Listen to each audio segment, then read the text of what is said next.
طيب تتوقع كده ممكن تتغدى ايه ب 100 جنيه؟ يعني يا جدعان واحد ماشي وعامل شويه عروض باسعار غريبه. فنبدا بقى مع ارخص عرض فيهم وهو سبيشال فور، وده سعره 100 جنيه، وده بقى بيتكون من سندوتشين، واحد حواوشي والتاني كفته، مع واحده بيك كولا والسلطات والطحينه. ده محطوط فيه يعني صباع كفته محترم.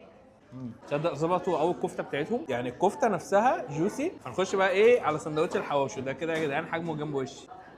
احترم قوي المكان اللي يبقى طعم الحواوشي بتاعه مختلف عن سندوتش الكفته. هنخش بقى اللي بعده، هو بوكس سبيشال 2، ده بقى سعره 130 جنيه، اغلى 30 جنيه وفي نفس سندوتش الكفته برده، لكن هنا بقى يا جدعان حاطين معاه سندوتش الفروج المفضل بالنسبه لي من عند واحد مشوي، بقى محشي من القلب بتاعه فراخ بتتبيله معينه كده بتاعت الفروج دي، بيبقى السندوتش نفسه كبير ومشبع كده في نفسه، وطبعا بيجي معاه ايه الطحينه والسلطات.